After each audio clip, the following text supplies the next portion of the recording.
Give it up for Josh Johnson!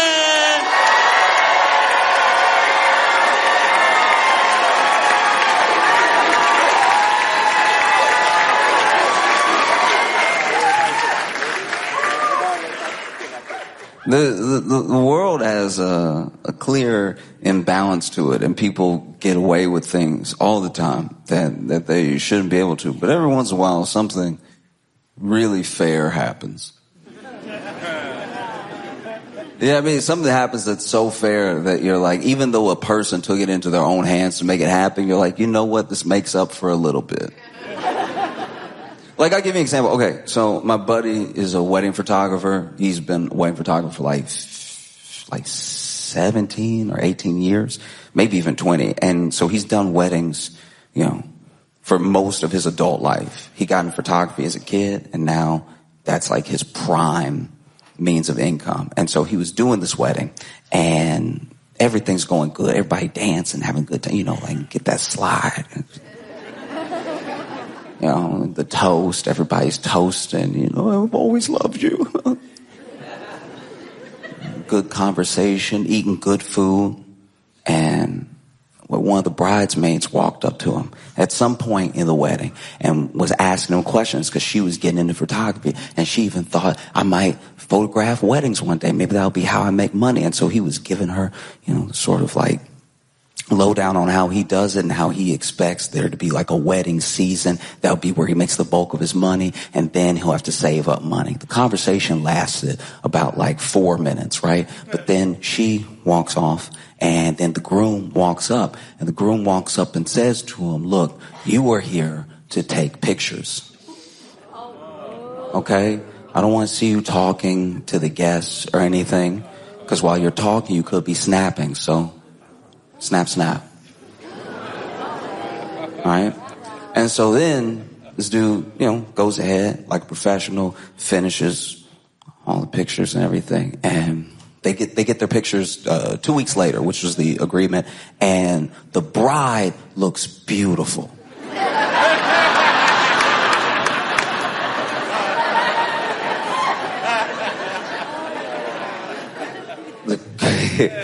The groom, everybody was dancing, but somehow he caught the groom just...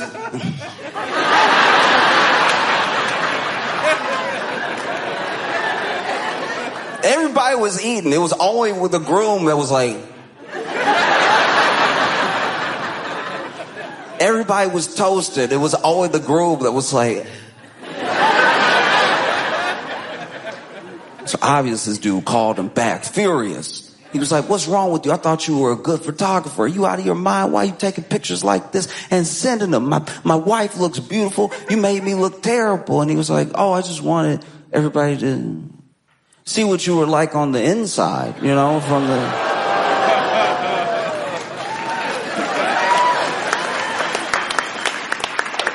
And so when I saw those Vanity Fair pictures...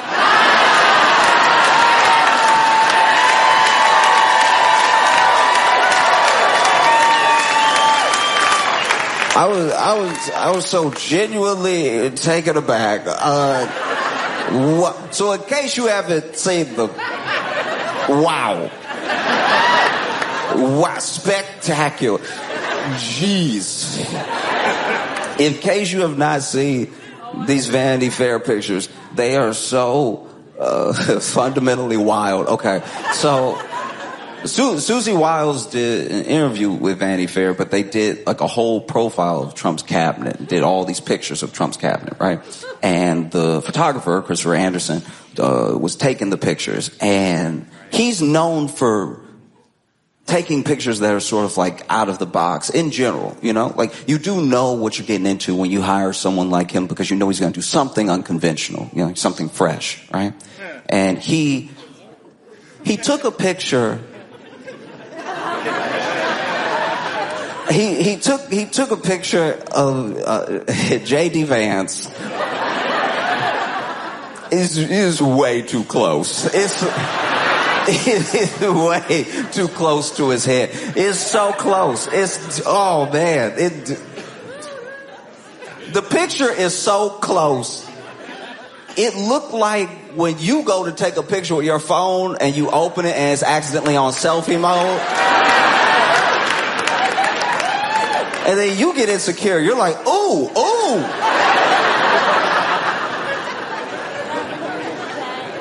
Oh, is that what people see when they see me? This is the last thing. This close is the last thing people see before I kiss them. That's insane. That's probably why we close our eyes when we kiss. Even our ancestors were like, this is too intimate. This is insane. The picture is so close to his head. It is so close to his face. His head, I shouldn't even say head. His head not in it. It is so locked in on his face. It's not, I can't even call it face. His whole face wasn't in it. It is middle head. He got, the whole picture middle head, middle face, center, locked in, middle head, middle face. And he's I don't know what his plan was for the picture. Because yes, this person was too close, but he also made that face. Because he made a face. It wasn't just his face. He made a face. He did like, okay. There's a sneer that dudes will do if they think that they're bad. You know what I mean? Like there's like you lift one side of your face. It's like you're gonna smirk. It's usually what a villain does in a movie. Like, right when they're introduced, they'll be like, huh.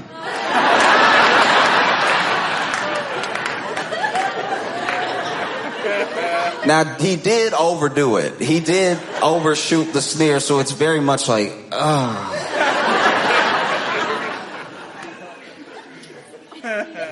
Looked like he stepped on a Lego and was trying to hold it together. You know what I mean? You ever get hurt in front of somebody and you don't want to look hurt, so you just...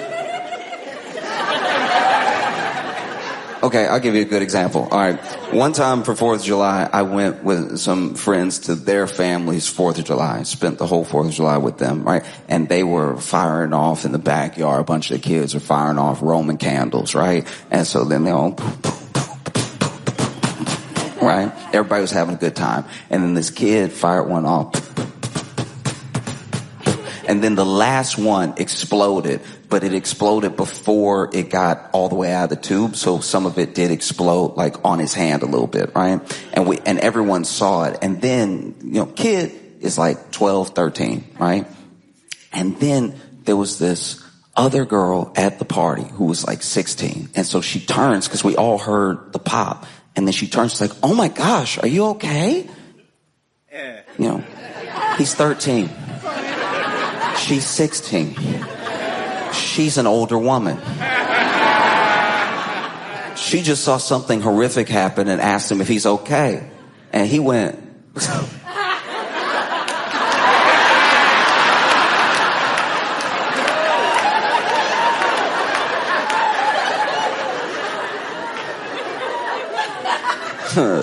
Yeah, I'm fine,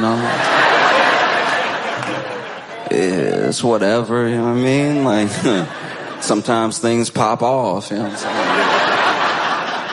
I'm saying? Real question is, are you all right? Because you looking all right, Like, if anything, you look a little parched. You want me to get you some lemonade? I was going inside anyway. Let me get you a lemonade. I'll be right back, right? And he walked off little man tried to walk off like Denzel. He tried, still had the Roman candle exploded in his head, but he walked off. Gets inside. They had like a sliding glass door to their backyard. So he gets inside, slides the door back, turns around and goes, Dad!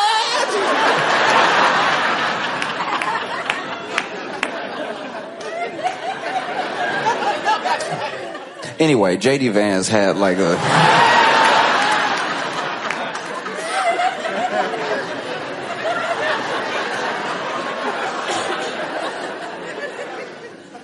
crazy. That's a crazy face to even think is cool. Because you usually make it when bad stuff is happening. One time,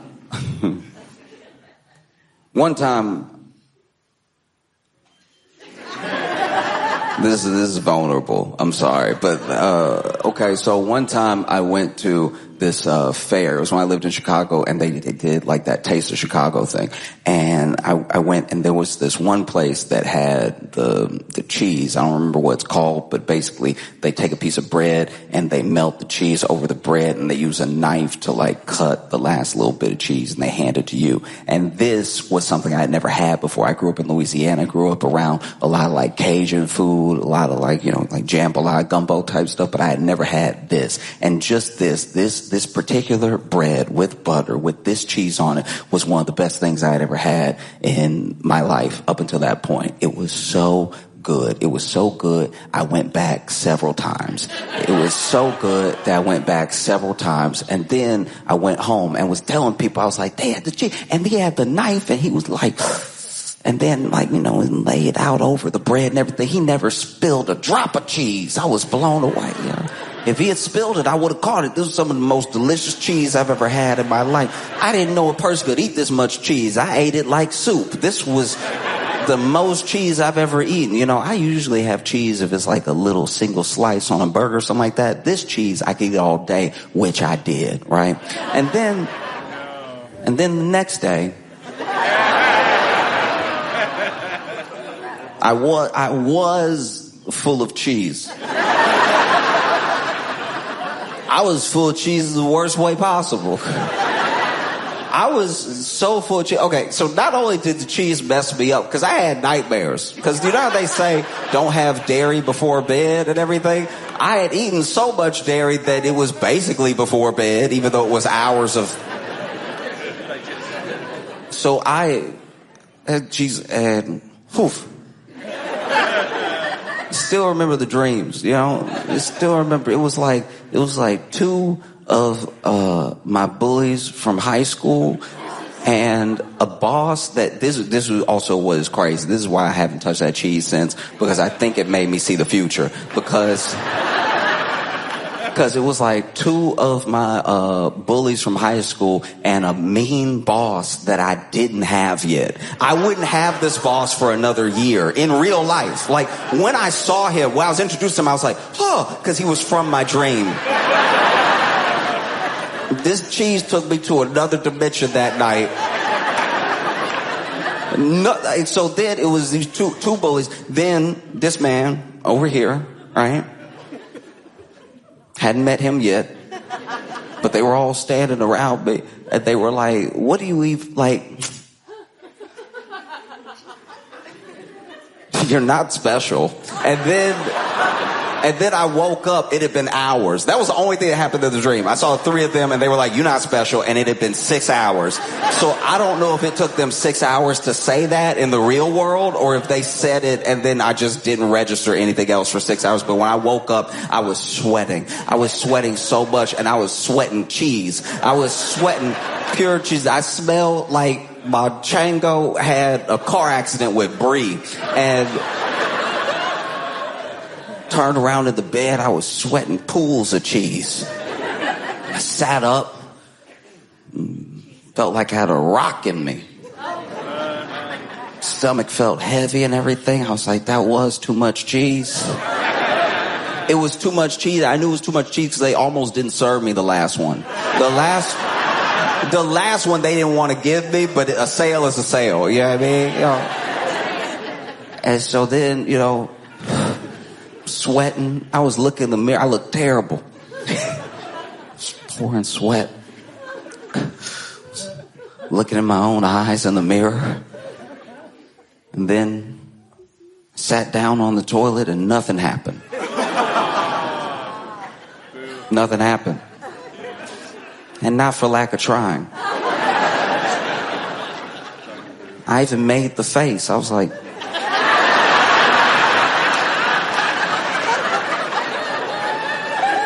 So when I saw J.D. Vance in the Vanity Fair, I was like, that's clearly too much cheese.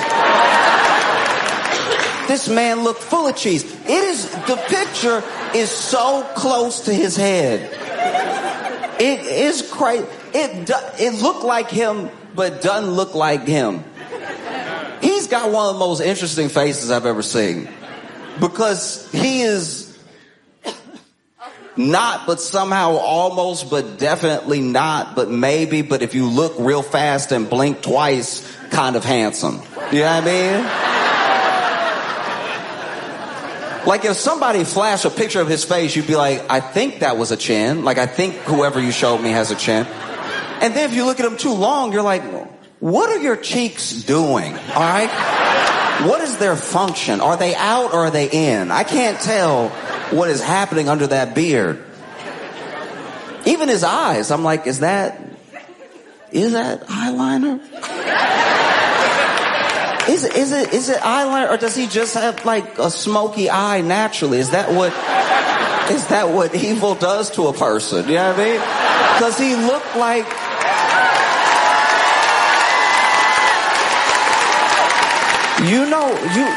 You know the mini boss? You know the mini boss before the middle of the movie? You know the first person that James Bond... the first person that James Bond like kick off a cliff or something like that. He got that face. And the picture is too close. I know. They did him dirty on purpose, but still, they did me dirty. Like I had to look at it. I didn't know this was possible. This is how talented the photographer is. The photographer made J.D. Vance look like J.D. Vance from South Park. Like the way he looked in the thing is so close that when you fill out the rest of the face, you imagine it the way that they did it in South Park. And even in South Park, they were like, let's go ahead and like over-exaggerate every feature. That is what will make it funny. Ha-ha comedy, right? But then this guy was like, nah, I think I could do it for real. Like, I think I could do that to him.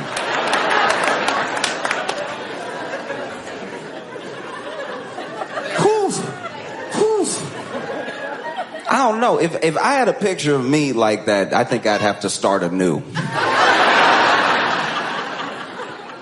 New life, new face. That is crazy. And then they didn't just do the close-ups, you know. Christopher didn't just do the close-ups. He did a bunch of other photos. He took another photo of J.D. Vance. This one was full body, all right? But this one was also hilarious because he zoomed out too far. Like this... J.D. Vance is over here. He probably told him to stand against the wall and give some sort of power pose. So then he's over here, got like, I think he's holding his ring or something like that, trying to give like a sort of House of Cards look. Like, meanwhile, he doesn't know. The camera zoomed out enough that it's not just him at the wall. It's the floor. It's like a part of another room. I don't know what that is. I'm not acting like I know. I wasn't there. But I think he snuck a couch in the picture, which is also crazy work. That is a wild thing to do to somebody. To put a Wayfair looking couch in a picture of J.D. Vance trying to sulk a little bit. It's a very romantic picture. It's crazy right here. And then, he wasn't done. Took a picture of Marco Rubio. And he took a picture of Marco Rubio. He decided to make this one black and white. J.D. Vance's was color. All the colors. He caught the acne, caught everything. And Marco Rubio's, though, was black and white. And he's looking off from the camera a little bit, you know. And even he was probably looking off. He probably told him, like, hey, give me something, you know. Give me something. Give me your version. Give me what you think would be. Try.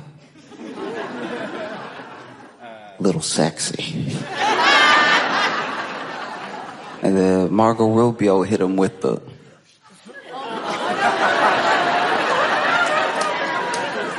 But he did it so close. He took the picture so close that Marco Rubio just looks slapped. Like...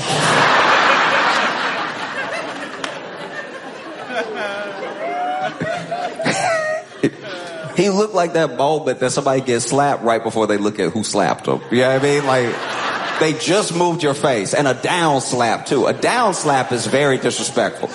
Normally, when being slapped, as someone who has been slapped, being slapped, depending on the situation, the height of the person, and their feelings about you, the slap is normally a sort of follow-through. You know what I mean? It's sort of a bow this way from right to left, you know?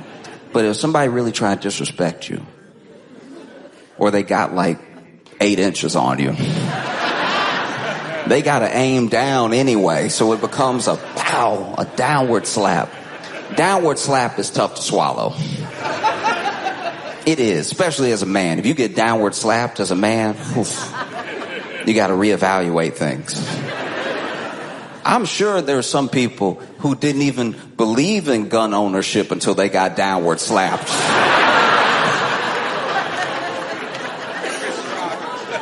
Getting downward slapped will change your life. You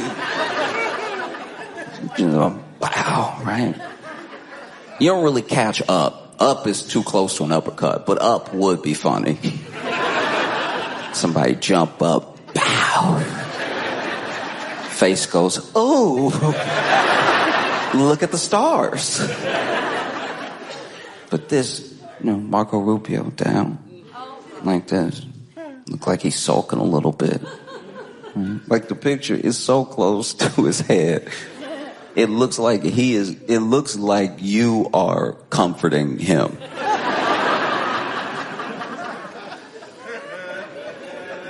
Yeah, because it looked like he's in the picture like... I was supposed to be chief of staff.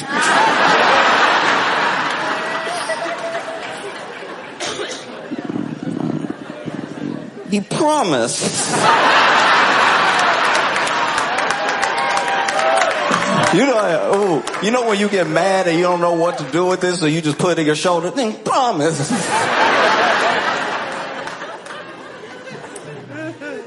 Down. Rough. That's rough work. I mean, then he took another picture of Marco Rubio. This time it was full body. And honestly,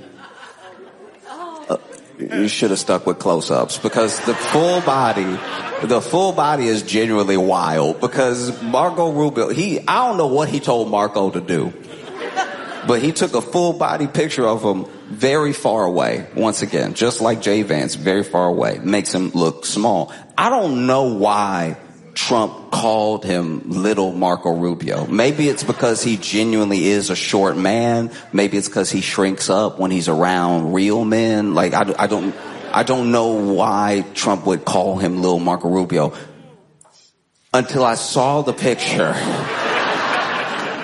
And I was like, that is crazy to put him in the picture, have him stand there. He's bent over a little bit. There's a lamp right here, and there's a doorknob on the other side, because they let an open door be in the frame, and Marco Rubio fighting that doorknob for height. Fighting. Normally, I don't even think about doorknobs like that, but I was like, how close is that doorknob to his head? That doorknob look egregiously... Is that a big door? It was genuinely uncomfortable. I was over here, and he's leaned over.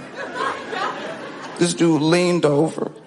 And it doesn't really make sense why he's leaned over. Like, it feel like maybe he told him to look longingly at the lamp or something like that. Like, I don't know. No, you already got JD with the couch, maybe Marco with the lamp. but he's standing there looking like a piece of candy fell out of his pocket. Like, no. Now it's dirty.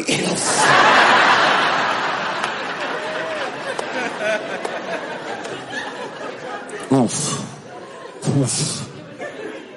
Even the picture that they took of all of them together, I'm sure that they thought, there's a thing that happens when you're taking pictures, you know what I mean? Where you are going off of what the person telling you to take the picture, they're telling you to do. So you are assuming whatever they're telling you to do is going to look good, and that's why they're telling you to do it. I mean, so that they see everybody, you see everybody in the picture. He did one where everybody lined up around a desk, and even that one, he was too far away. So you just see like Stephen Miller on the edge, you see like Caroline Levitt standing up, and I'm sure they thought that this was going to be like the next cover of the reboot of West Wing. But it just looks terrible. Like they look terrible in it. As a photo, I can't look away. Even with Stephen Miller. Picture of Stephen Miller is already unnecessary. Yeah, I mean, it's almost impossible to look at Stephen Miller and not think of like Megamind, you know what I mean? Like, but this dude got real close to Stephen Miller. Dangerous, right? This dude got real close to Stephen Miller, and not as close as J.D. Vance and the others, right? You can see his whole head. And I don't know if he made him like tilt his head or if Stephen Miller just did that, but he tilts his head. And he did this one in black and white too. He did this one in black and white. You had a bunch of shadow, harsh shadow across his face, really like accentuating like the age in his features and everything, not really able to see his eyes clearly. And this man made Stephen Miller look exactly like an old picture of Joseph Goebbels.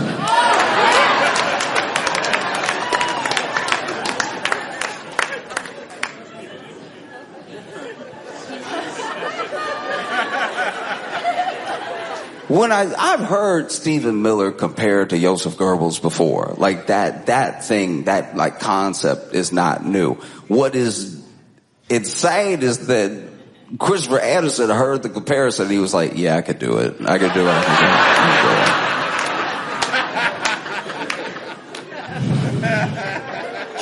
Wow. Even the picture they took of Stephen Miller, like sitting on a couch, right? I think he was on a couch, may have been in a chair. He's over here, arm over, like this and everything. Probably told him, hey, sit like you're powerful.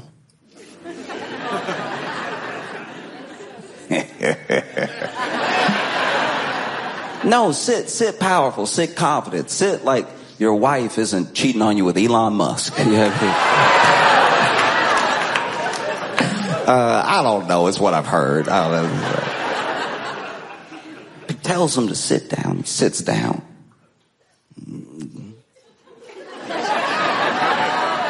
And then he's got just a little puff of stomach out here. Something that normally a photographer would crop out if they liked you.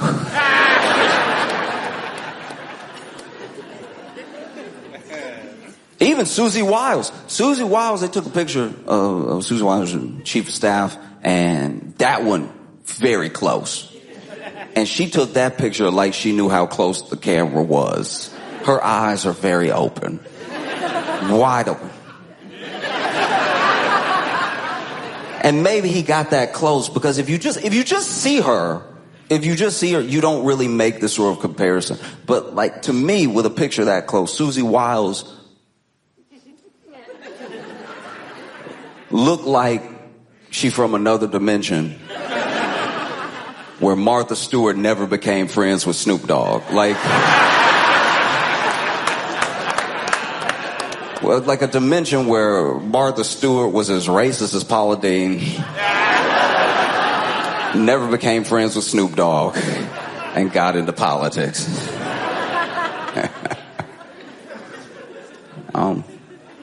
Whole thing was crazy. He even photographed one guy.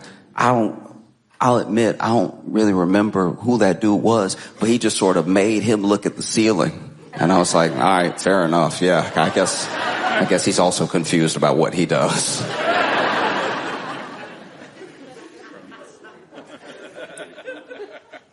And then he took a picture of Caroline Levitt.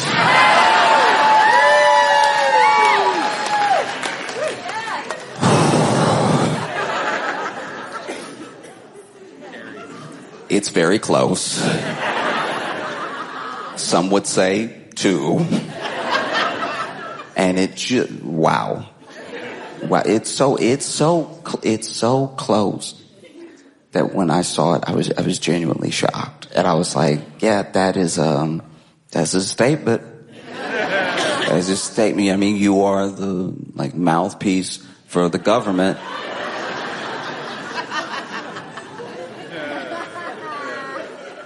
You're like the mouthpiece for Trump and the government, and the picture that has been taken does make us look at your mouth.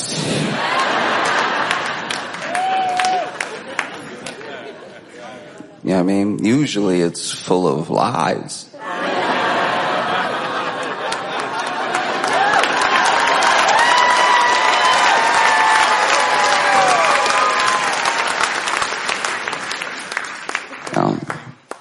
They were talking to Christopher Anderson about this photo shoot. And, you know, when asked about it, he was like, as a photographer, I take it as my responsibility to photograph what I encounter. I don't know if he's British, but that seems like a very posh way to say, I was just trying to show who you were on the inside.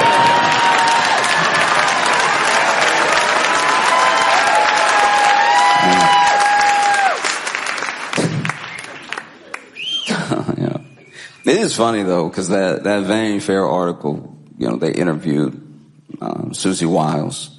And as chief of staff, you know, she has a lot of inside information. And she talked to this reporter, Christopher Whipple, for Vanity Fair 11 times. She talked to him 11 times. So it's not just like one interview that she could say is being taken out of context or they didn't use the whole thing. She came back 11 times. 11, wow. 11's a lot. At 11, y'all are like close. And yeah, she was just sort of like airing everybody out. It was crazy. And it wasn't the same way people get aired out after people get fired. Sometimes people get fired and then out of anger, they just try to air everybody out that they worked with, any flaw, anything that they saw, this person's fake, whatever, all this stuff, right? This woman told Vanity Fair everything and then clocked back in. That is a pimp move if I ever saw one. That's probably one of the most powerful moves I've seen in Trump's administration. I'm going to tell everybody, and I dare you to fire me. I dare you to fire me. I'm the only one people like, apparently. That is crazy. You know, she said that Trump had the personality of an alcoholic. It's like, I mean, okay. Like, that's not anything that we didn't know. She didn't say he drank. She said he had the personality of an alcoholic. And if you've ever heard Trump tell a story,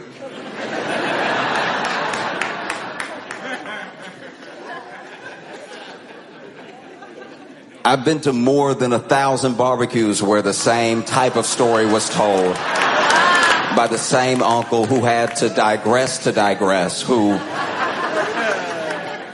if you told me Trump had been drunk this entire time, I would believe it. I'd be like, that all checks out now. This This actually makes so much more sense if you were drunk. Like, even a rally, you'll hear him speak at a rally, and you're like, if he was drunk, it would make sense that he speaks in commas. He can never just go through one sentence. There's always a detour, you know? Many are asking me, more people than I've ever asked anyone ever. You know, one time I was at a party and there were a lot of people there too. I'm being asked by almost as many people as there were at that party, but also, do you know Kristen Stewart and Robert Pattinson dated? That's kind of wild. Anyway, I was being asked by someone. I have the best polling numbers in the history of numbers. And when you check the numbers, they're going to seem fake because the radical left is, Nancy Pelosi also makes a lot of money from, she also makes a lot of money from the stock market, and I don't even know if that should be allowed. She's crooked. Her and her husband. You know who else has a husband? My wife. My wife has a husband. It's me. I'm my wife's husband. And I'm the president of the United States, and I came here to tell you wanted to talk about something.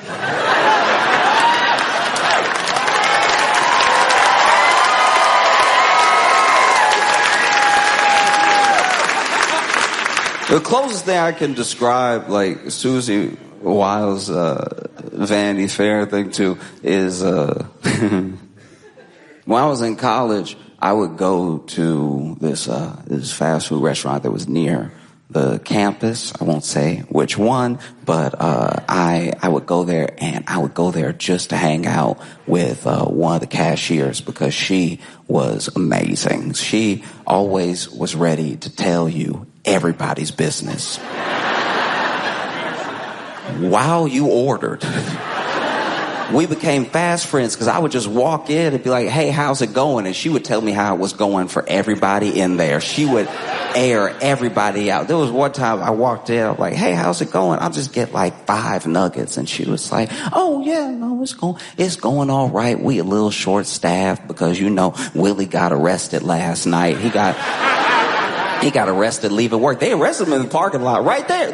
No, it's right that spot, like where the Subaru is. They arrested him right there, you know. And they were like, get on the ground and everything. They tried to handcuff him, and, you know, I don't know. I don't like to take joy in people's downfalls, but Willie and I dated, and he did me wrong. You know what I mean? Like, so it's a beautiful thing to watch your ex get arrested. I would recommend it for everybody. It's just something special about watch your ex get arrested and being all, get off me. You know what I mean? And you know, Willie little, so he trying to put up a fight, but it's not much of a fight. He just sort of like bouncing around in the cop's arm, and get off me. And then they tried to cuff him, and it was tough because they you know, they had to click, click, click, click, click, click, click, click, click, click, click, click, click, click, click, click, click. They had to get that last one, click, click, click, because, you know, he got the wrist of a bird. Like, he's just like, it's like trying to arrest Tweety Bird. You gotta click it all the way. And then one of them slipped off, and they thought that was him. He was like, no, you gotta click it all the way, because he'd been arrested before. Yeah. So then they put him in the car and drove off. So, you know, he's not here on fries, but I'm having a great day. I'm doing wonderful. Yes.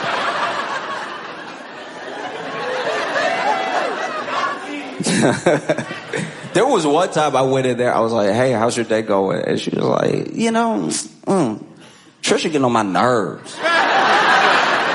Now, admittedly, I only knew her, so I didn't know what Trisha was supposed to mean. She's like, Trisha getting on my nerves. You know what I mean? Like, she over here acting like she can't handle the drive-thru because she pregnant. I'm not even kidding. Because she pregnant. We all pregnant, Trisha.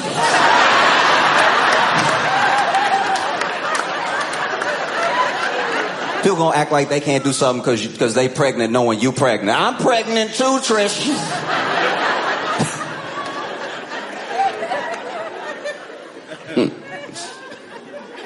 I mean, you know, it's just handing people stuff. All you gotta do, take a credit card and go ahead and hand it back. That's all we asking you to do, you know? But she over here, ooh, my back, ooh, my stomach. It's in your stomach, stupid. Your stomach gonna hurt, okay? You know what I mean? Because she want to act like she was a good employee before. She been bad, but now she just pregnant. You know what I mean? So then she... Anyway, what did you want?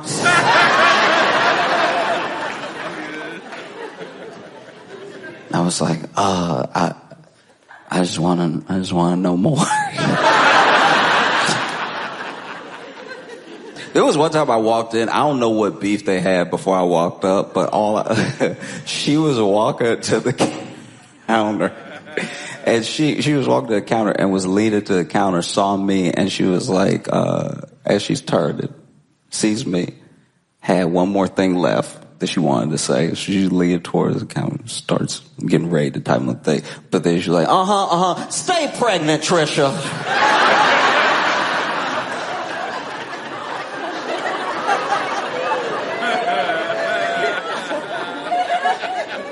I've never heard stay pregnant in my life.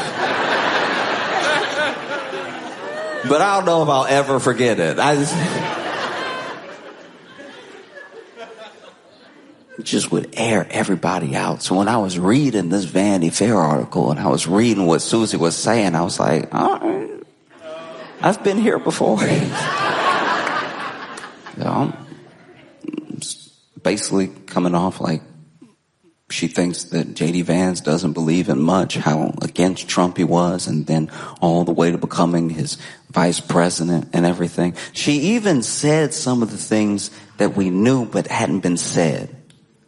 You know, like they brought up Letitia James. They talked about Venezuela, and she said what we've all sort of been knowing. You know, Letitia James. Oh, that's just sort of a retribution campaign. You know, really got nothing to do with any illegal activity. Oh, Venezuela. You know, that's really just for regime change and for oil. And like I guess she's in a place where she can be honest about stuff sometimes. She's not the one that has to go speak in front of the nation.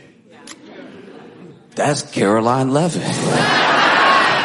It's Caroline Leavitt that has to go out there now in light of us knowing everything we know from the Vanity Fair article, and then ask like, hey, so we're blowing up boats and we're claiming it's because of narco-terrorism, when really it seems like we're just trying to bomb Maduro into submission so we can get some sort of regime change and also get their oil. Is this really just for oil? Is it really just attack on another country's sovereignty? And Caroline Leavitt got to stand there and be like,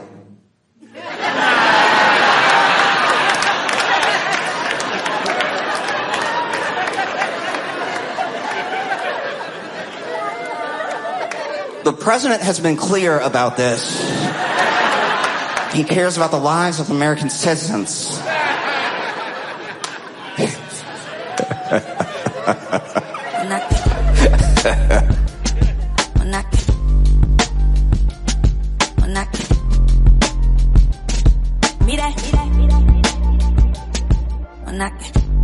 How do you celebrate Black History Month, sir?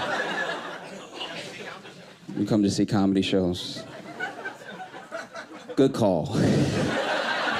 You know, I've heard that a lot of white people celebrate Black History Month by giving the nearest black guy $20.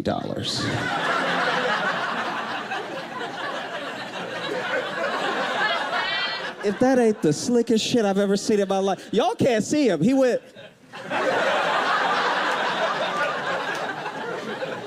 I'll do with just a dab right there. Ah, gotcha.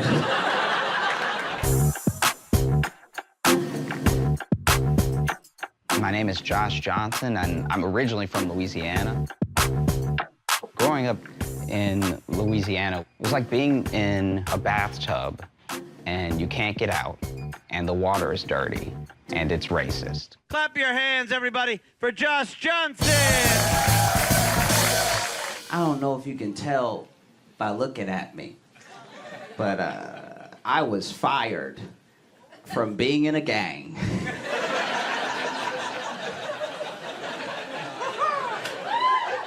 They kicked me out because I was too positive.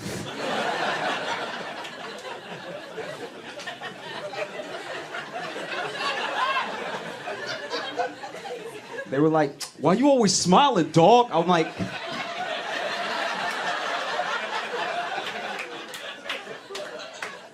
I mean, none of us are dead or in jail, and we're a gang.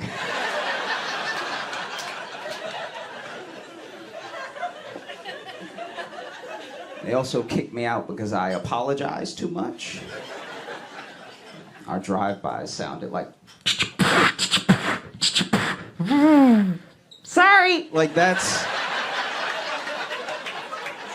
After a while, I saw their point, you know? And even when it came down to it, and they were kicking me out, and I was like, I just want to hang out with my friends, and you guys are my friends, and now I don't know what I'm gonna do. Why do I have to leave? And they were like, bro, you giggle.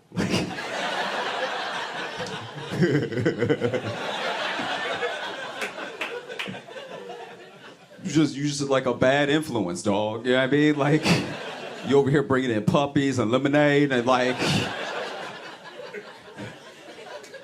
So I'm out.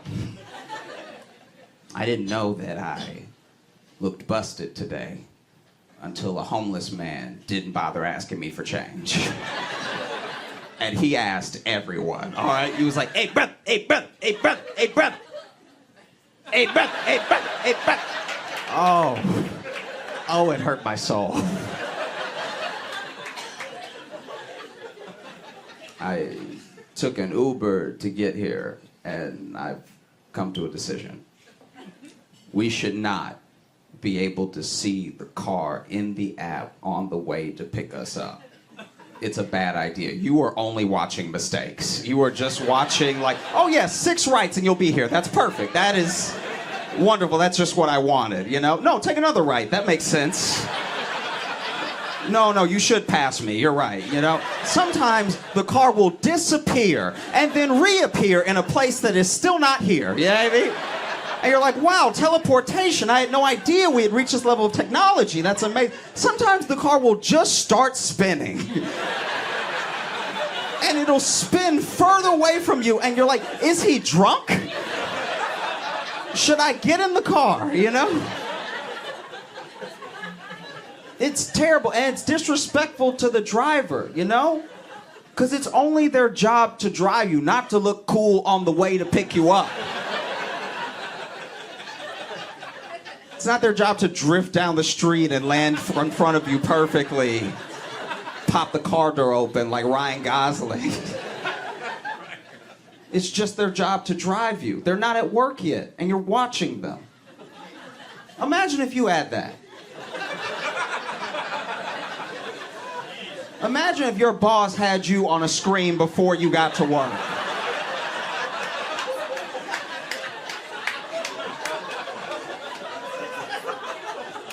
It's like, okay, this man know he late and he going to Starbucks. All right.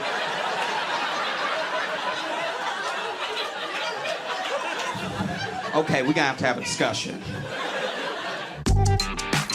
I'm into comic books a lot. It started out when I was young. I couldn't afford the good comics, so I would get these sort of like discontinued publications that were like a quarter. Because of that, I never knew what other kids were talking about. Then I read Spider-Man. I was like, this is way better. Oh my gosh, I wish I had grown up with even a little bit of money, and then I would have just bought the $1.25 comic and known what my friends were talking about. I don't know if you saw this story. There's a group of Girl Scouts that were outside of a dispensary in Chicago selling Girl Scout cookies.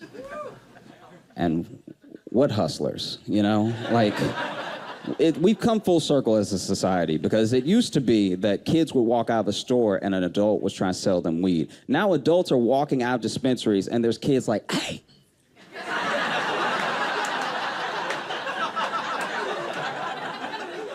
Hey.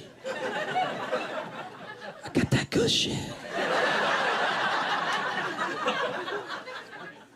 You hungry? Everybody get hungry. You don't want none of this? I got that Thin Man. I got that samosa. I got that praline. I got that mango cream. I got that shortbread. I used to think a lot about who I wanted to be when I grew up, like what I wanted to be, everything, you know? And I think I finally decided, when I grow up, I want to be the dude that I am on the first date. That would be amazing if I could be that dude for real. That is... He is somebody to aspire to, you know what I mean? That dude Reed.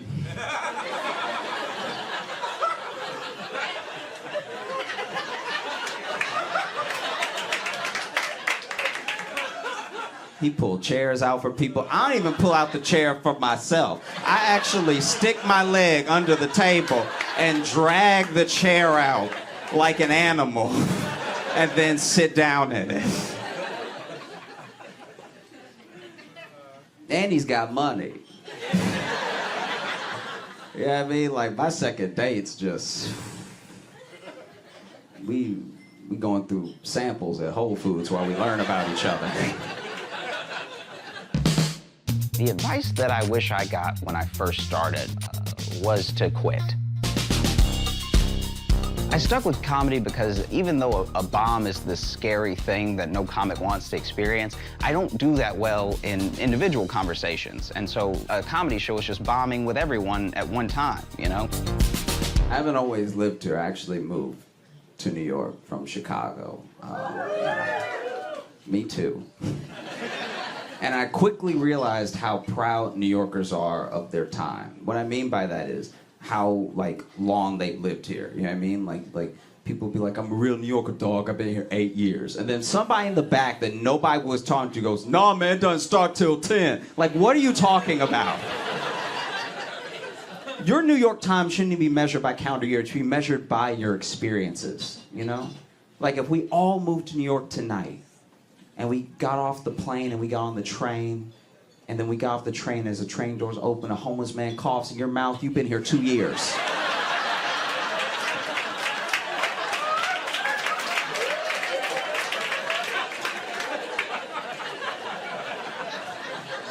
That's 2 full years right there.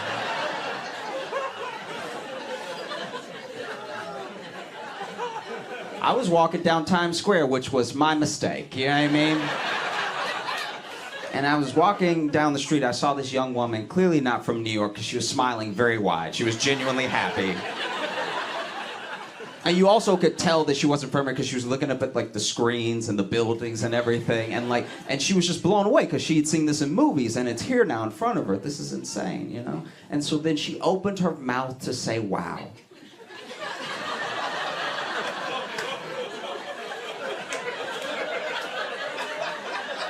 Everyone who laughed is from New York.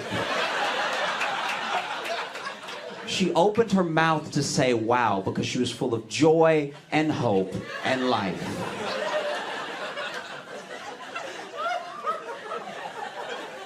And as soon as she opened her mouth to say wow, a bag flew in her mouth. And it's like,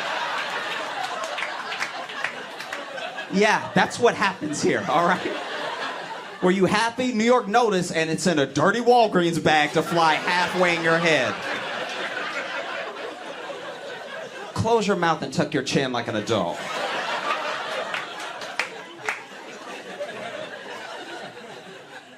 I have to take the train everywhere, and it's exhausting. I know that everyone doesn't have this problem, but I'm like, I don't know, I'm just pressed up against people the entire ride, just like mushed in between people. I'm surprised no one is in me. I'm pressed up against so many people so hard. And I'm not a big man, so if I get pressed up against 2 big men, it's not uncommon for my feet to leave the ground. So now I'm just dangling in between 2 grown men as the train goes. And then they go to get off, and I'm like, sir, please don't do this. I got 3 more stops, please. Like, it's a terrible feeling. I was on the train with one of those ladies that had those baby backpacks.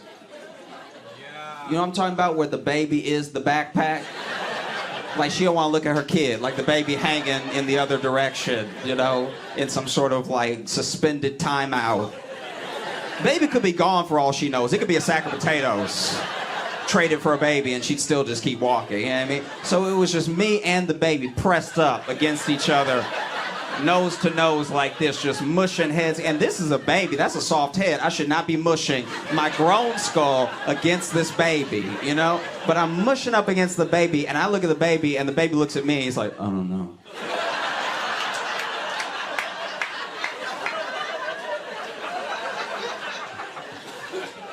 I don't know what you want me to do.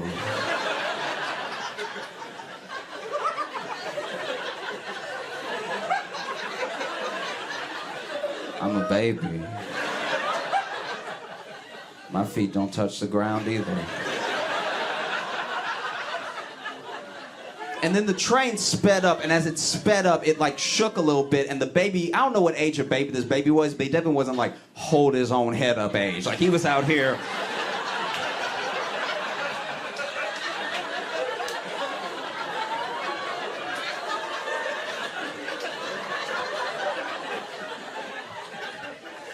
So then the train sped up and the baby went weightless, and for a split second his little foot went in my mouth, right? And I didn't close my mouth, I didn't suck on his foot, but still, it was a baby foot in the dirty New York air, you know what I mean? And so I'm choking, and as I'm choking, because there's no shoe, but I mean, I'm choking, and I look at the baby, and the baby looks at me, he's like, I don't know what you're doing.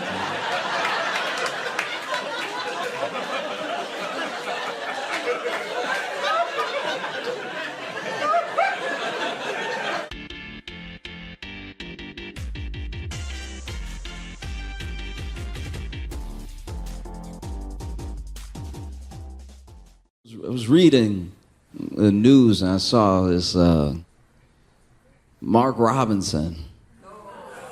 If y'all don't know who that is, he's a lieutenant governor of North Carolina, and he's running for governor of North Carolina as the GOP candidate. And a bunch of news came out where basically there are these profiles that they found of him from a long time ago being on porn sites saying the craziest stuff you can imagine, right? And this is my thing. First of all, this is a terrifying and dangerous man, and I know that because he leaves comments on the message boards of porn sites. What?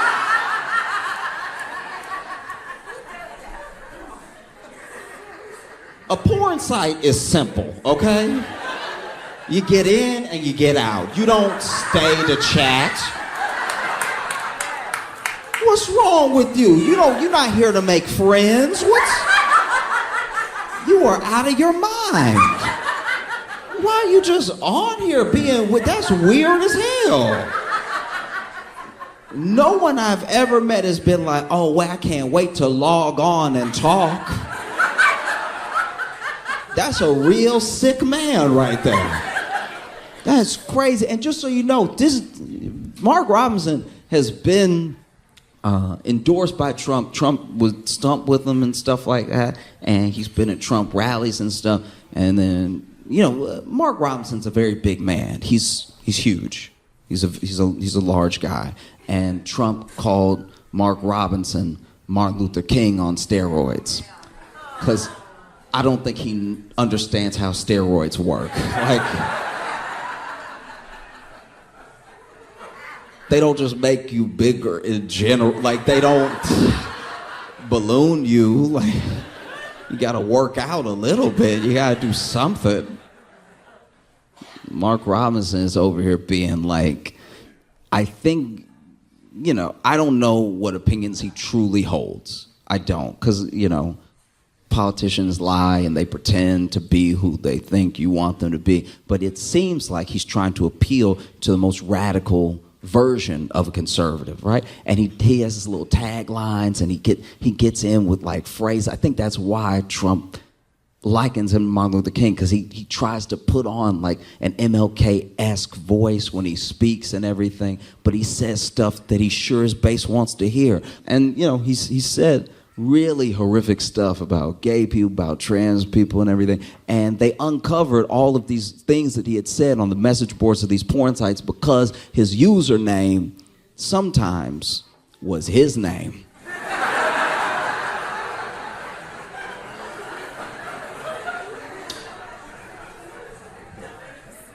Fellas, I understand that sometimes we're in the heat of the moment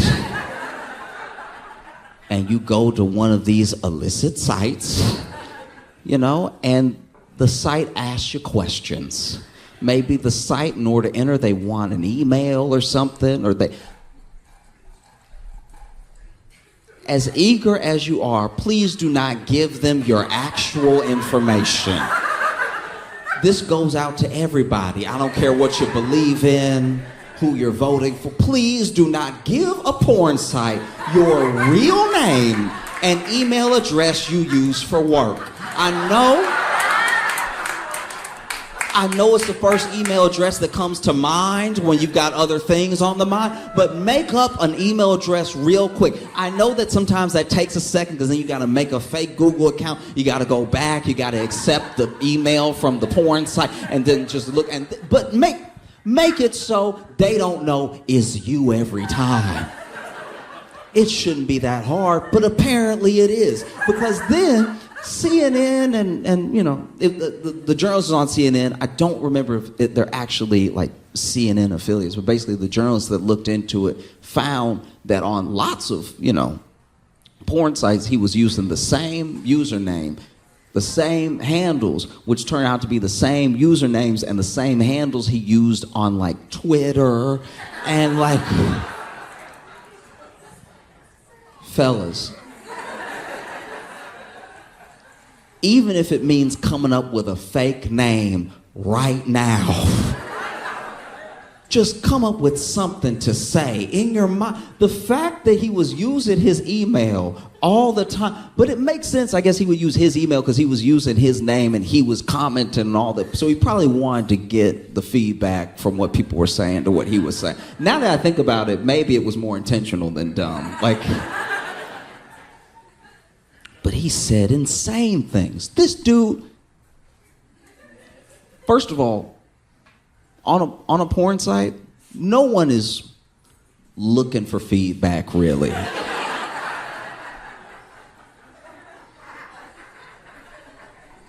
Do you know what I mean? Maybe there's some. Maybe some crowd-funded, crowd-sourced. Do you know what I mean?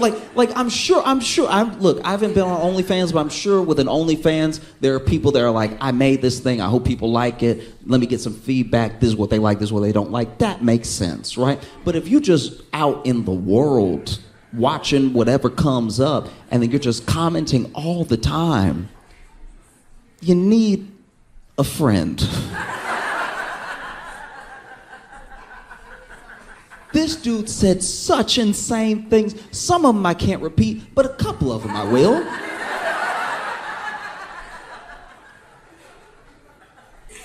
This dude said, unprovoked, I'm a black Nazi. I don't know where you begin with I'm a black Nazi from a black dude who should have probably left the porn site by now. Like, he said other stuff. He was like, I would rather Hitler in office than the people that are in there now. I'm more confused than angry. I'm not gonna lie. You know, and then he said stuff about how, like, my man, slavery wasn't that bad. I wish they would bring back slavery. I'd buy a couple. Mind you, this is on a porn site.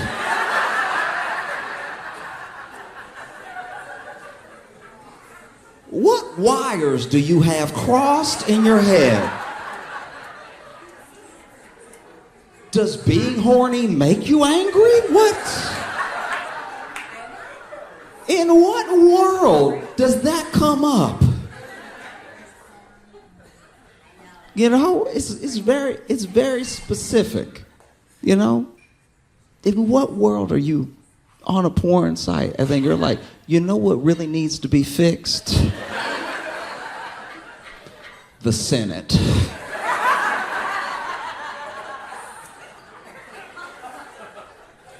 Bruh. What? You know, I do my best. I really do.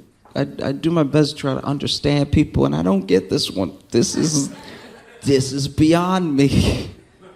Because even outside of what he said on the sites, it's also some of the things that make him unfit for office are just what he says out in the open. The way that he talks about people who are definitely his constituents, you know? There are gay people in North Carolina. There are trans people in North Carolina. So when he speaks, he's speaking about them and sometimes to them. And he says very sick, hateful things, you know? And just the way that he has this weird I'm trying to figure out how to say this. I try to love everybody, but it's very hard to love a black man that hates being a black man. It is jarring. You don't even know where to start. And the thing that I think maybe he thinks is that his proximity to whiteness and what the white people around him like will be his safety. And it's not going to be the case. Fundamentally, it won't.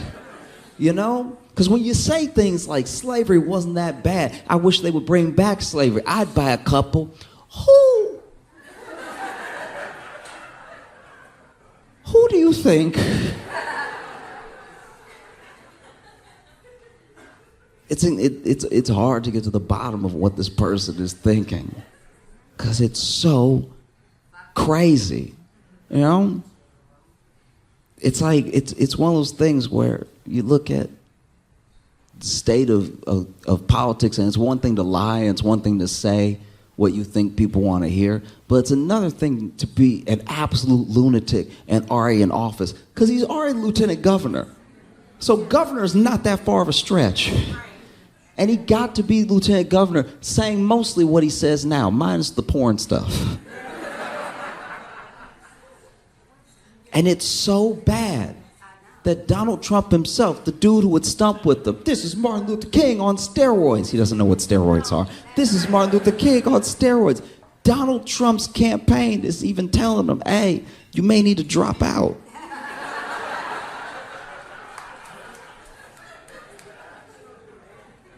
If Donald Trump's campaign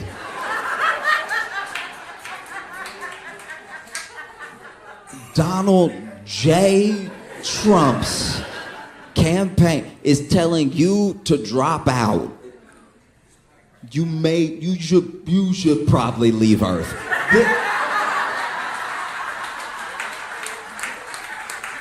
The idea that Donald Trump's campaign is like, this guy, ugh.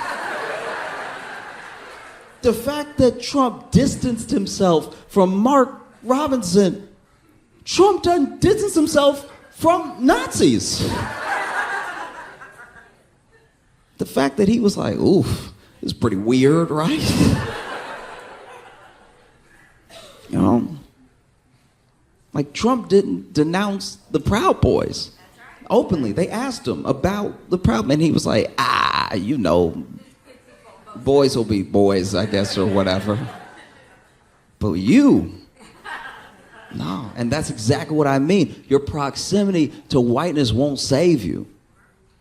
You're actually saying and doing some of the same things that the people say and do that Trump didn't distance himself from. But he's getting as far away as he can from your black ass. He's getting so far away from you, you would think he was on steroids.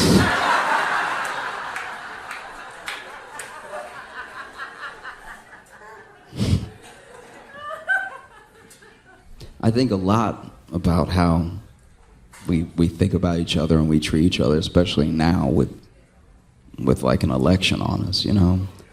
Everybody's exhausted. Why do we even do it this way? You know, in like France, they're like 3 months out, they're like, who should we pick? Like we're the only ones that make it a season and a half of TV. Like, no one else in the world does this. No one else in the world is like, all right, 2024, let's start talking about 2028. Why do we do it this way? And then you watch people, watch how they react to people, you know? Like, I have a tougher time than I've ever had with the things that are being said, you know? Everybody expects politicians to lie. Everybody expects politicians to not care about them. I get that. But what's happening right now is, like, truly insane. You know? J.D. Vance was at a rally, and it's weird. Okay, I've just never seen somebody with less charisma.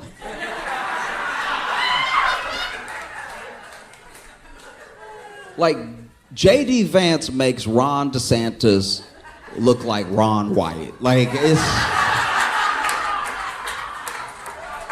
Because when Ron DeSantis was running, I was like, why he smiling like that? He was just, do you remember his smile? He's running, he's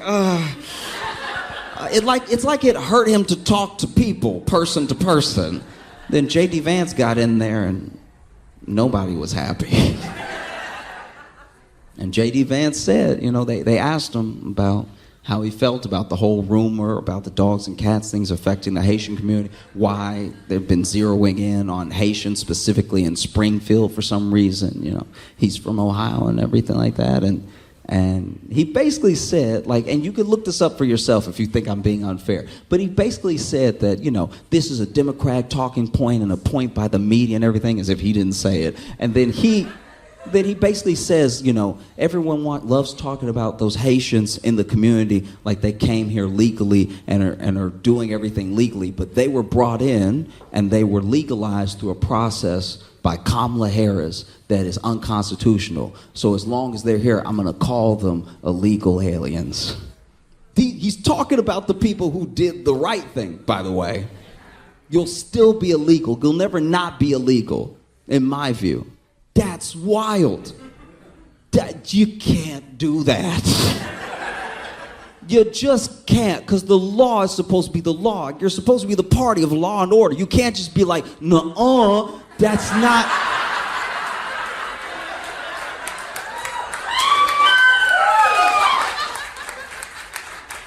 It's not how the law is supposed to work, And look, I think that one of the reasons we get pitted against each other really, really hard is because America makes a promise, and it makes a promise to everybody that they will have it better tomorrow. And a better tomorrow isn't coming for everybody because of systems in place to keep tomorrow like today.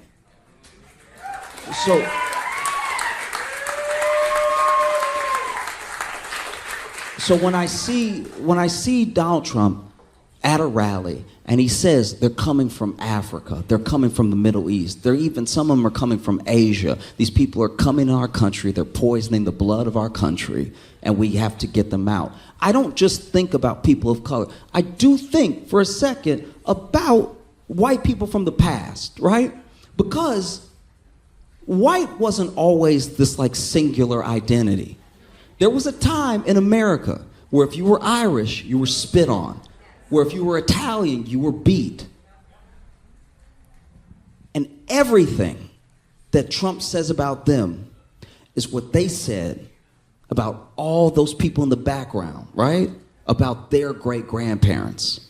So they may cheer it on, but recognize if you have Italian descent, if you have Irish descent, if you're Greek, there was a time where you were not welcome here. And they said that your very presence and the presence of your children would destroy the country, would poison the blood. And then we became the most powerful country in the world. So clearly it's a lie. It's so clearly a lie.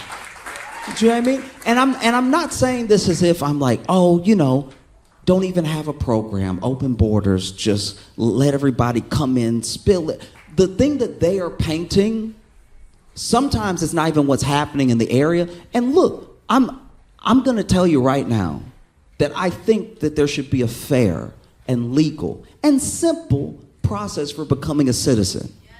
Do you know what I mean? And I think that having a process is not un-American. Having a process is not cruel, right? But there has to be a process. But then when that process is adhered to, you can't just be like, no, that's unmanageable. That's wild to me. I have friends who, one of my good friends is Italian, first generation Italian, and he's a bit older, and he tells me stories of what it was like for his family, right? And so much of it was based around fear. These Italians are coming over here, and they're gonna ruin everything with their good food.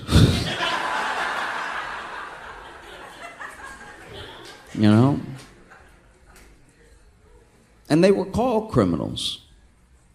There was an assumption that everybody, no matter who you were, in the Italian community was in the mob, and you were dangerous, and people should stay away from you, you know? It's everything.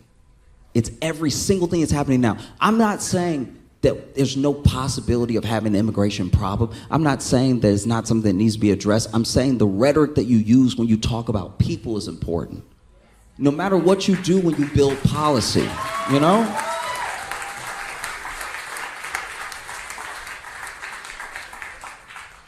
Because I would like the people who are hardworking, the people who are honest, the people who genuinely love America to be in America, you know? Because the same things that they do to immigrants now is what they did back in the day, you know? Maybe you were Irish, and maybe an Irish person in your community committed a crime, and now it's a crime on all of you.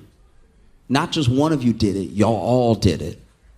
Every single one of you, and we're gonna make you feel like you did it. We're gonna put up signs, right? And if you're Irish, you know what those signs said.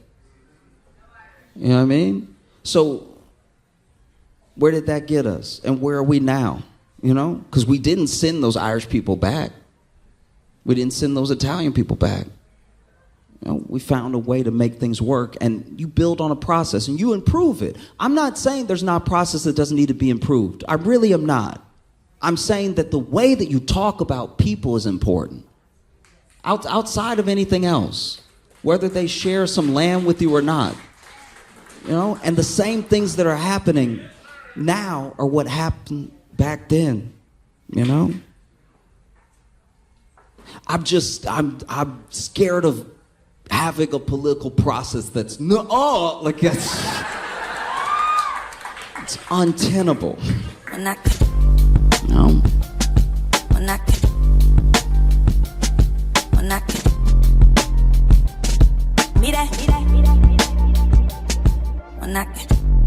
Okay, so you've been farted on. Gotta say, that's a first great reason. It's a first great reason to hate dining outside New York. Mm-hmm. Is there any other reason? Because you keep talking about the elements. Has anything happened to you elements-wise? This did not happen to me because I was inside. Okay. But I saw outside that a bike messenger, at least he looked like a bike. He could have been seamless, but a bike messenger completely totaled a table. So he was not looking. No. And like this dude, okay, this, I don't know. I don't even know if I should be laughing about this because everybody seemed genuinely hurt. But he basically, this guy was coming out of nowhere. And in New York, there are bike lanes, but there aren't enough bike lanes. And the bike lanes aren't everywhere. So sometimes. Yeah, they're not consistent. They're not consistent. Yeah. So sometimes someone, especially if you have a certain route, as a cyclist, you get on the sidewalk.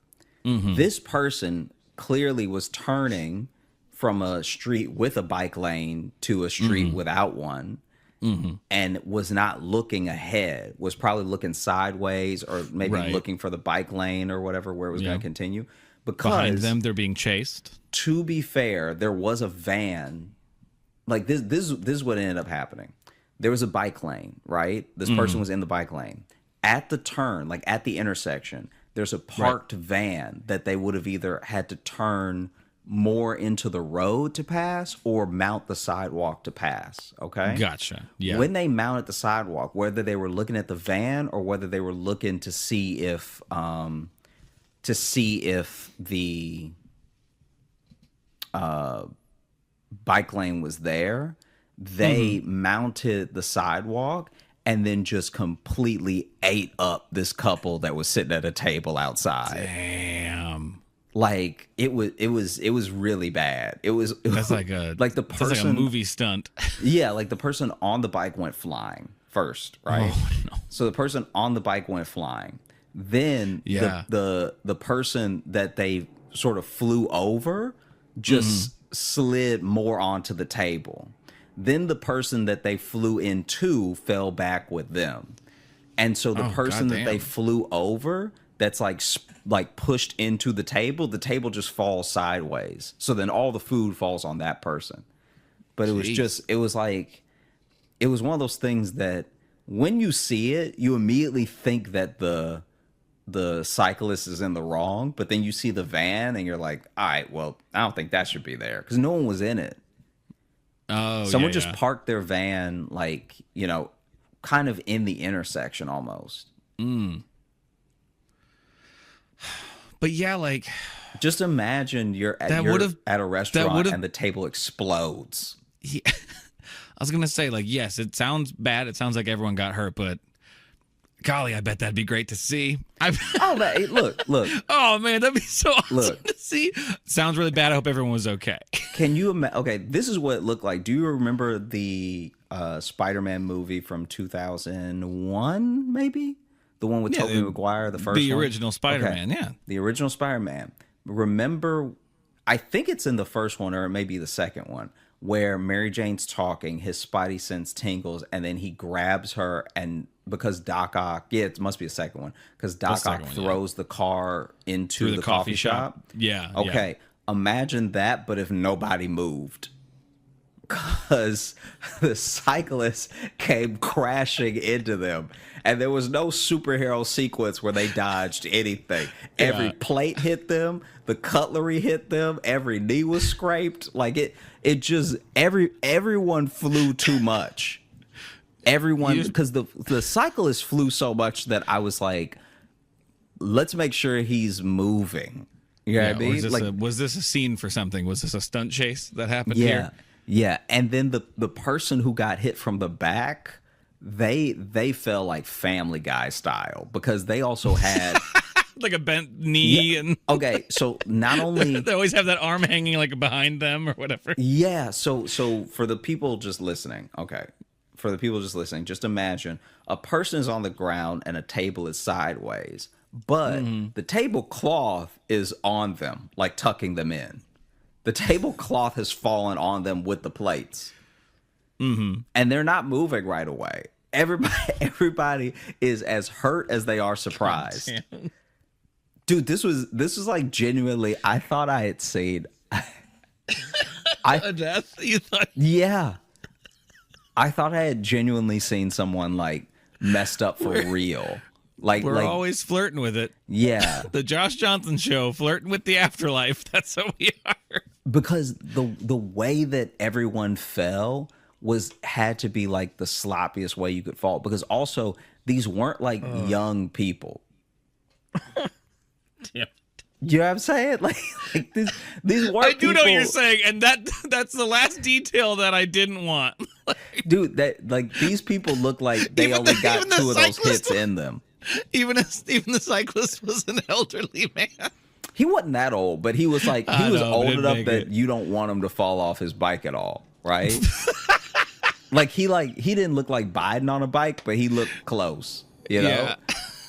And so then the fact that the force that everyone got hit with and the fact that everybody flew, you know what it did to me though, why it was so scary for me is actually because of a misconception that I had. So growing That up, bikes were made of knives. what? I said that bikes were made of knives. No. It's a misconception you had. I Jokes. have watched a lot of Law and Order SVU, right? And in one episode of Law and Order SVU, the way that they start the episode is this bike messenger who has been hired by a disgruntled parent who didn't get custody to kidnap his kid back, right? Tries to do that at the beginning of the episode. So the beginning of the episode is Okay. them in a park with a grandma and a kid, and then a guy grabs the kid and is trying to like run and get away, puts the kid on his bike. The kid's like, grandma. He's pedaling on the bike and he's got some speed and then just crashes into the grandma hard, right? Now, later on in that episode, they kill the grandma, okay? So later on in the episode, they're like, oh, Nana didn't make it, right? So then I was like, man, can a person be on a bike fast enough to kill you, you know? And so when I saw that, even though I know that they'd have to be going Usain Bolt kicking levels fast to kill you, I still had a flashback of when I was younger and that bike messenger hit that old woman and she died in the episode. So when I saw the like table explode, because also like food is hitting the window. So Right. like there's little like dips that have hit the window and you're not sure what's sauce and what's blood, you know? Cause you're like, did these people just explode? Cause I can't see everyone. I just love that you had like you had a flashback to a TV show. Yeah. Because Dude, I thought these people could die. I thought that you have PTSD about SUV. Huh? Don't get mad. but you said the vehicle. Oh, I did say the vehicle. Yeah. We'll go again. PTSD from SVU. I think it's because SUV sounded better rhyme. It does rhyme, yeah. I think that's why my brain did it. It's that why way. I almost didn't say anything. Yeah. PTSDVU. Jeez. But yeah, no, they like Miami. they got that was like hard to That watch. sounds- And in my head, I was like, man, this is why one of the reasons why dying out. And I've actually I don't know who I've told this story to. I think this is the first time I'm telling that story, and it's to you because I don't think I've ever told Wow. Sally about that. You were really traumatized by that episode of Law and Order SVU. Hey, thanks so much for watching. Please like and subscribe. It really supports the channel. Hit the bell notification because apparently it's the only way YouTube will tell you that something happened. And just tell a friend. That's the biggest thing you could do. Just tell one person in your life that you like, maybe you don't like, that this video happened to you. We release the podcast every Thursday on all the podcast apps, so you should find us there and subscribe on those and comment and leave reviews and whatever on all of them. And also, if you want bonus stuff, you can join our Patreon, patreon.com/Josh Johnson Show. We have bonus podcasts and videos and stuff there, and we'd love to see you.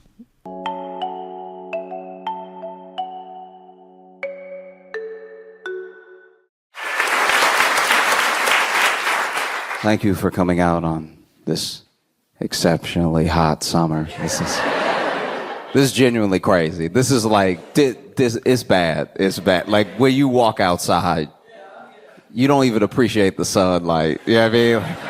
It's beautiful out, and you're like, oh god. This is the type of weather where you're like, Greta was right. We might be doomed. We should have been listening when she was sailing or whatever the first thing she said was. It was really bad. This is the type of weather where it's so hot you start getting weird offers. Like you go outside and there's just somebody standing on the corner like, hey, you give me $1 and I let you sit on my ice.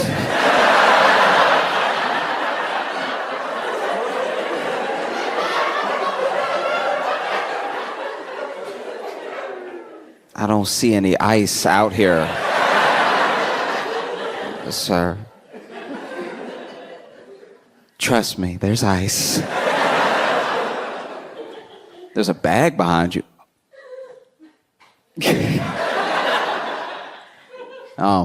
It's also tough because I feel like it changes relationships too, you know? Like it's so hot, somebody could live so close. But the test of love is which one's leaving their apartment. You know what I mean? You know? Some you'll live next to somebody a 15-minute walk away, but it'll be like, I could die.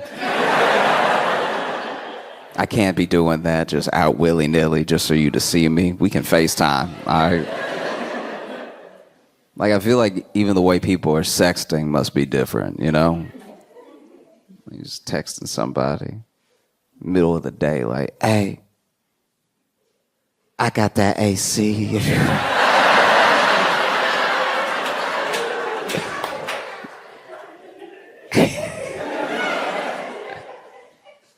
Oh no, it's not a window unit, babe. We doing central over. Now, come through and get chilly, baby. It's like weirdly still sexual, but it's all cooling related. Like, I got popsicles. If you're feeling freaky, we could both just sit in front of the open fridge door. Oh, I was in Philly last weekend, and it was so hot. It was in the 90s, and it was so hot it made me want to be like a scammer. Like I wanted to just start going to like Zillow open houses.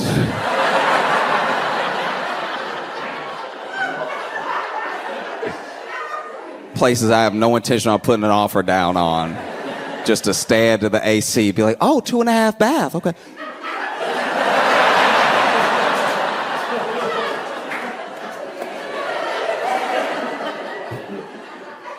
And we actually have a beautiful patio outside. No, I believe you. I can see it. I can see it through the door. I can see it. No, don't do that.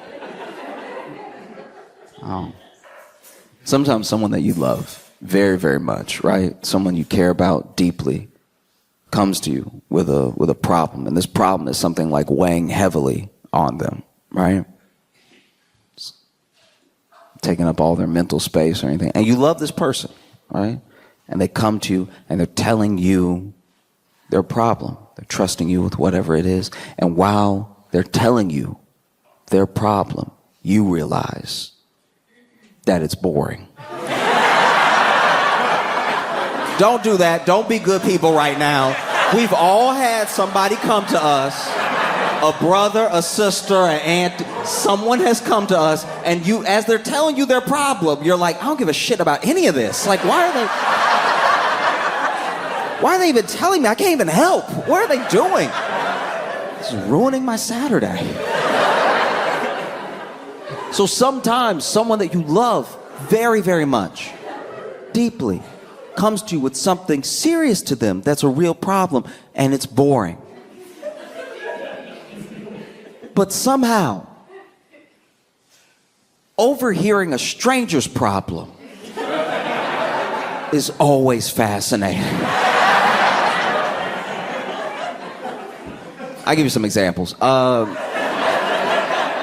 So a couple weeks ago, I was on the bus because life ain't going the way you think, right? And so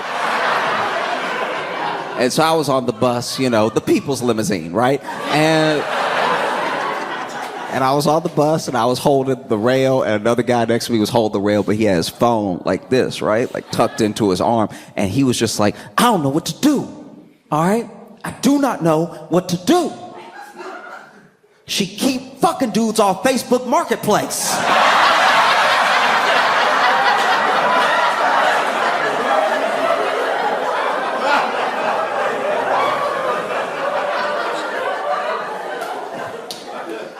Yes. I'm in.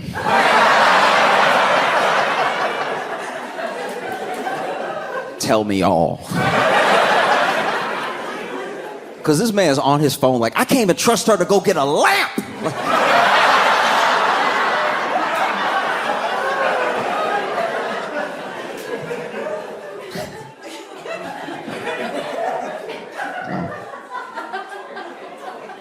A couple days later, I was also on the bus because once again, life could be better, right? We'll get there, but until then, community Uber, right? And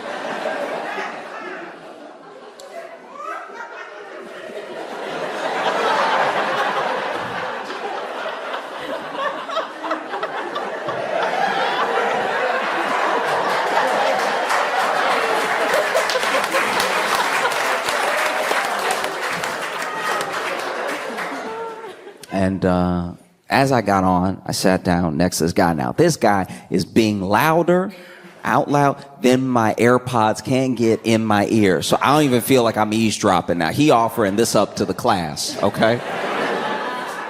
And so he's putting his phone down when I sat down next to him, but he was, called somebody else. And basically, he calls this next person and tells them that the person he just got off the phone with was a woman who he had been hooking up with, who just called him to tell him that she was pregnant and she was keeping the baby, right? And I don't know the best place, but the bus is one of the worst places to find out you're gonna be a father, all right? The bus is top 3 bad places to find out you're gonna be a daddy, okay? It goes jail,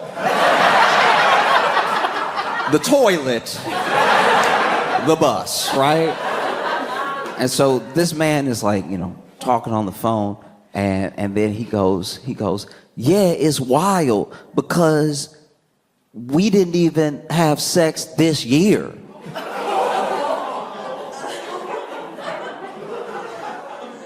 And I was like, oh no.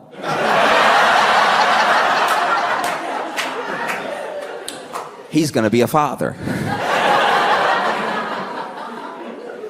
And they kept talking and they kept talking. Now, I can't hear the other person on the other side of the line or anything, but I can just hear the like I can just hear, I can hear that noise is happening, right? And so then they must have asked the question that was on my mind, which was, when was the last time y'all slept together? And it was like, yeah, I haven't even seen her, or like, we haven't hooked up since like August of last year. And I was like, uh-oh. He's not about to be a father. Like, oh. Fellas, we gotta start learning at least a little bit about women's bodies.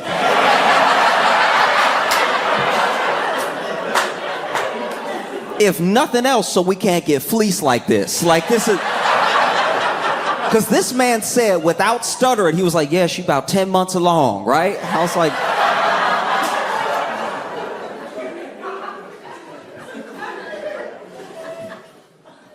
oh.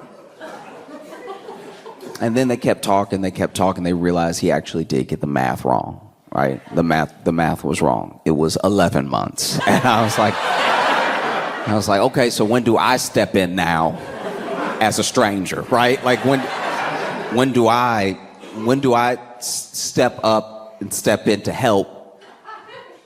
Because I've been missed my stop. I missed my stop.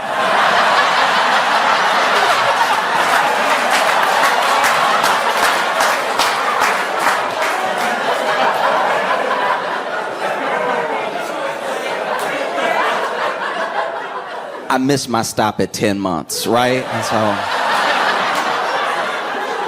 so I'm at least 11 minutes that way, right? And so finally, I leaned over to him. I was like, hey, bro, I couldn't help but hear, we all heard. I couldn't help but hear, and I have good news, I have bad news. The good news is you're not about to be a father. The bad news is you should maybe never be a father.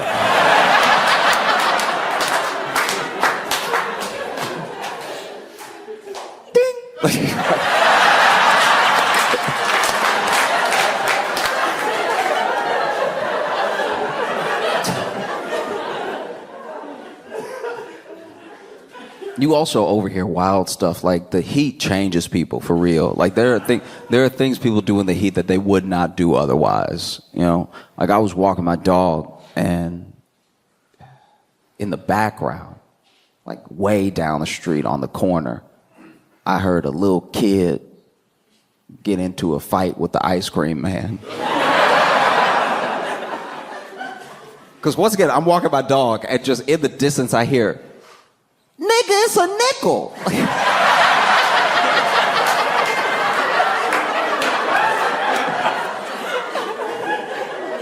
Even my dog was curious. Like, my dog and I both turned around.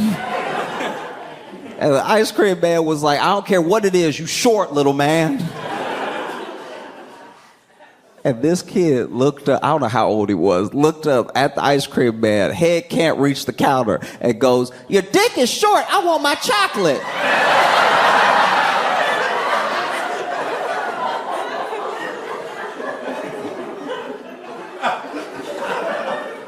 how did we get here? How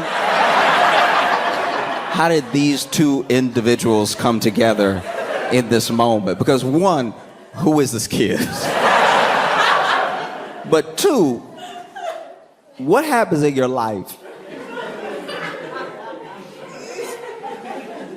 where you become an ice cream man that's really here to nickel and dime these kids? Like, that's really here to like actually buy actual nickels and dimes. Who says to themselves, you know what, I love passing out joy, but you know who needs to be taken down a peg? These children, okay?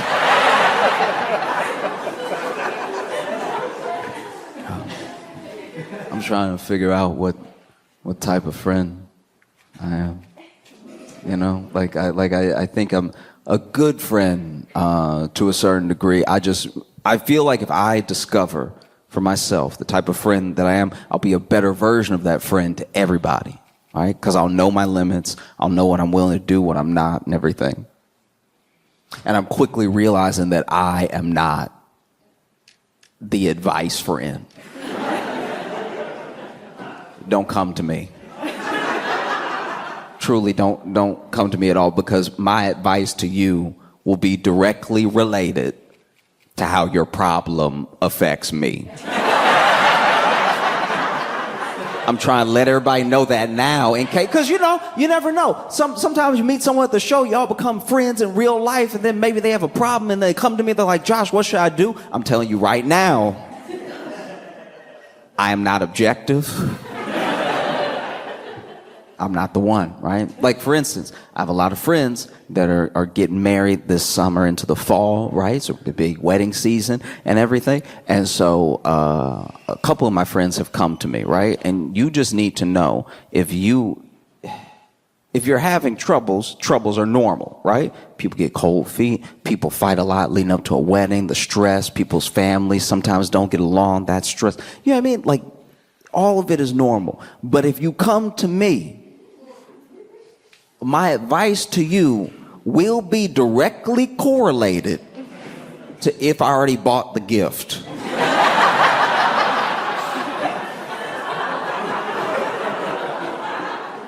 Because I had a friend come to me, his wedding was about, 2 weeks out. He was devastated and everything, and he was a good friend, so I had already bought his gift off the registry. It was a Vitamix 3500, so it was, yes.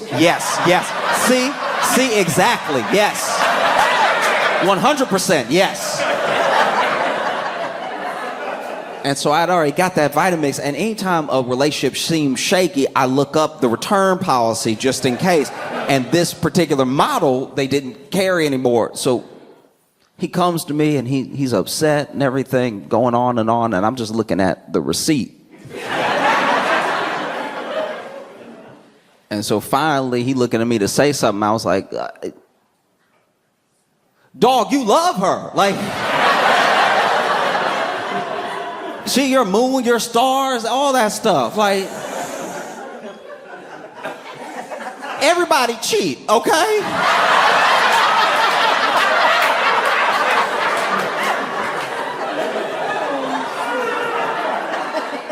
She gonna stop probably, like.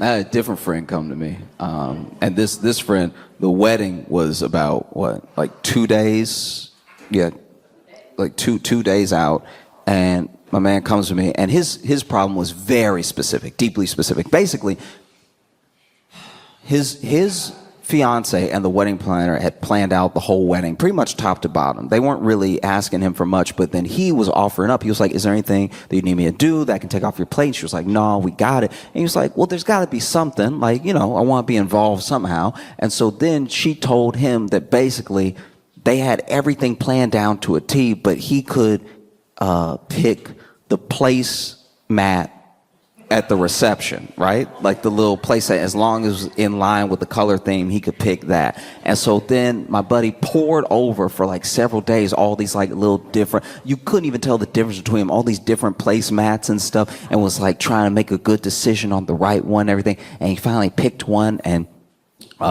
basically it seems like maybe she didn't like it because she had the wedding planner change it last minute. And then they didn't really talk about it. So his feelings were kind of hurt because he was like, oh, that was my one thing. And I took some real pride in doing it. And she didn't say anything to me. And it was a destination wedding and I hadn't bought my ticket yet.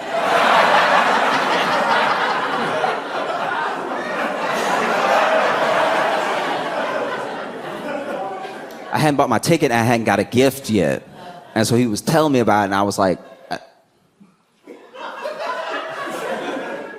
I wouldn't take that if I was you, dog. Like, for real. Sometimes you gotta put your foot down, all right?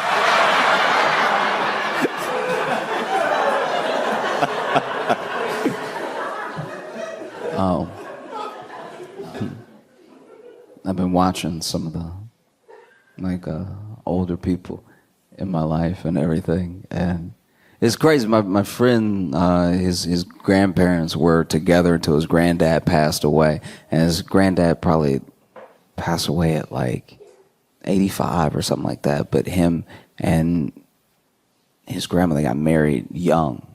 So they were together for like 62 years or something like that.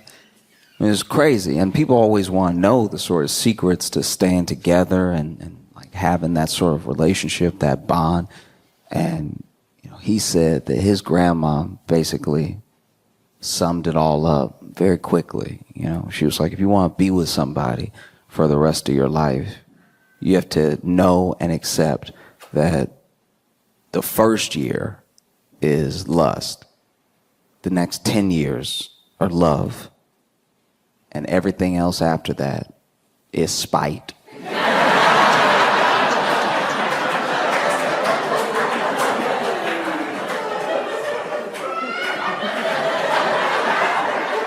And she said spite without missing a beat. Like she's like, that's a secret ingredient. Like every day you wake up and you're like, we go to war.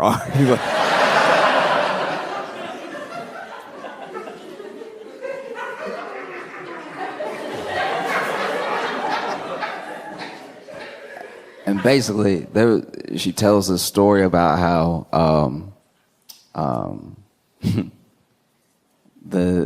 the night that his grandpa passed away, they had this routine where his granddad pretty much wouldn't even sleep in the bed anymore. He would sleep in his chair that could recline like his lazy boy, and then he would be falling asleep watching TV or something like that. But on that night, he went to bed with his grandma and he passed away in his sleep. Which is how a lot of people want to go. It's very peaceful, next to somebody you love. And then he wasn't there, but his mom was. And his mom said that when she woke up, she was getting ready and like making breakfast and stuff. And she heard his grandma from the room. And what she heard wasn't like some blood curdling scream or some like cry out or anything. She said she just heard, "Ugh!"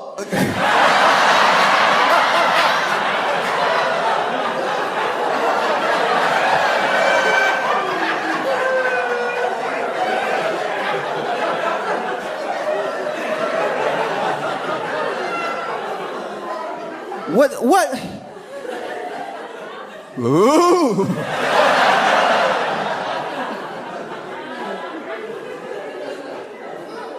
And she apparently even said at the funeral that, so many people were coming up to her and telling her how sweet it was that he went to make sure he was laying in bed with her the night that he passed instead of like in his chair or something.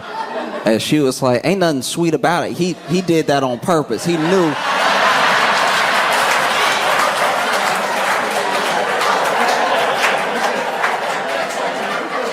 No, he knew he was gonna die that night. And he wanted to put his cold ass feet on me one more time.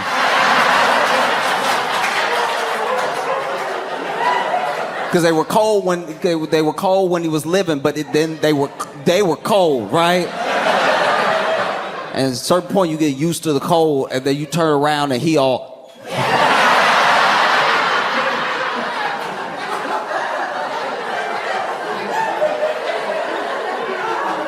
Just laying up there like. And I told him take out that trash, and he didn't do it.